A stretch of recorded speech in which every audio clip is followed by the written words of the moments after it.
Hi mga kadiskarte, magandang hapon. So ngayon mga kadiskarte, andito na naman ako sa aking backyard garden kasi may tumawag sa akin na bibili daw po sila ng pipino, saka okra, ampalaya, tapos talong. So hindi pa tayo makabenta ng ampalaya kasi bagong bunga lang, no? Maliit pa yung bunga. Tapos ang talong wala pa.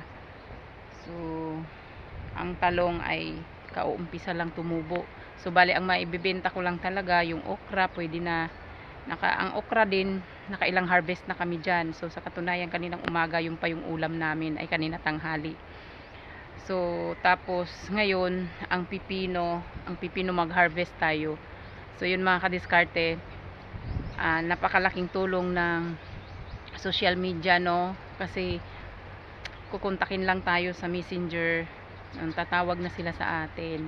So yun, for pick up lang kami kasi hindi kami makahatid gawa ng medyo nasira yung motor namin. So for pick up lang. So mga kadiskarte, samahan nyo ako magpitas ng pipino.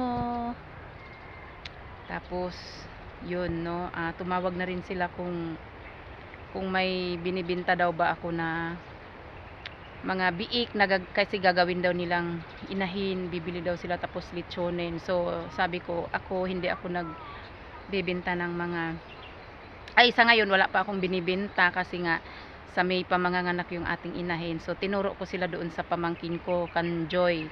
Si Joy kasi yun yung maraming baboy, siya kasi yung bali ang nabili lahat ni Joy sa akin na baboy na biik ay ilan ba yun?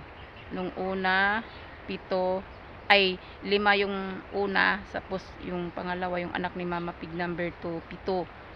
So yun, bali 12 lahat yung nabili ni Joy sa atin na baboy. At yun pupuntahan nila dito mamaya, titingnan kasi bibili daw sila ng baboy. So mamaya pupunta daw sila dito. So mamaya mga kadiskarte, pakita ko sa inyo yung bibili. So ngayon mga kadiskarte, samahan nyo muna ako, magpipitas tayo ng pipino kasi para pagdating nila dito nakatapos na tayo magpitas. So yun, no, dito yan. Araw-araw na tayo magpipitas ng pipino mga kadiskarte kasi ayaw nila nung malalaki. Ang gusto nila yung regular size lang, yung ang 1 kilo yung 1 kilo na timbang, mga 4 na piraso. Ganun lang ang gusto nila na mga sizes, yung 4 na piraso ang 1 kilo. Ayaw nila yung medyo malalaki, no? Pag every other day kasi ako mag-harvest, ang 1 kilo 3 piraso lang, ayaw nila ng ganun kalaki, no? So nako, nako. So ito, hinukay ng aso ito. Yung aso namin nakapasok na naman dito, nahukay niya. Dito siguro siya nagtulog kanina. Nako. Baka naapektuhan ang ugat nito. Malalanta na naman to. Tapos yung tinanim dito, may tinanim na ako dito bago tumubo. Wala na, nakaskas na niya.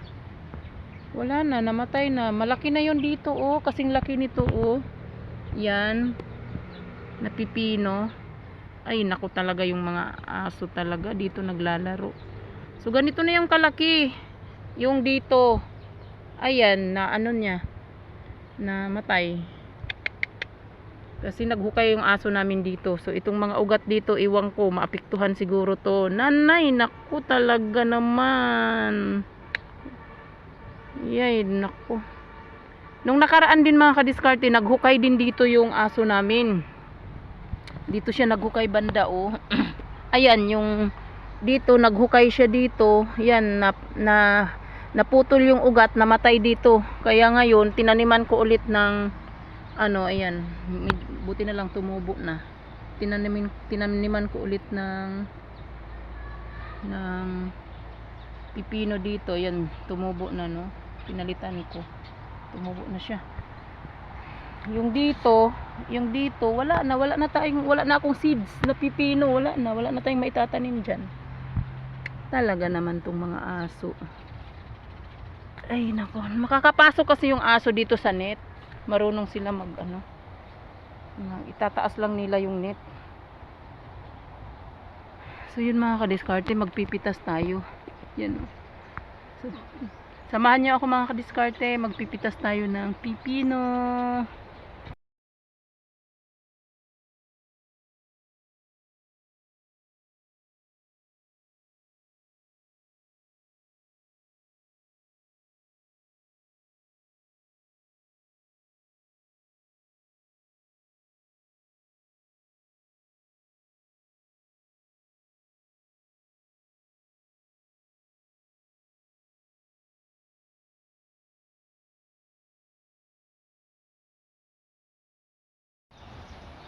Tapos na po tayo magpitas. So ito po yung nakuha natin. So ganito lang po kalalaki yung gusto nila, no? Ayan, ganito lang kaliliit. No? So ito mga kadiskarte, ang 1 kilo nito, 4 na piraso pag ganito lang kaliliit. So yun, tapos na tayo nag-harvest at titimbangin na natin. So samahan niyo ako mga kadiskarte magtimbang ng ating na-harvest na pipino. So ipakita ko po muna sa inyo ang aking ampalaya.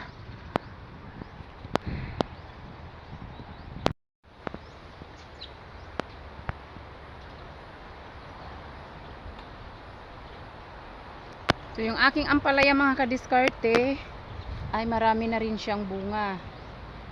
Tapos yun, nilagyan ko po ng plastic para hindi madapuan ng mga peste.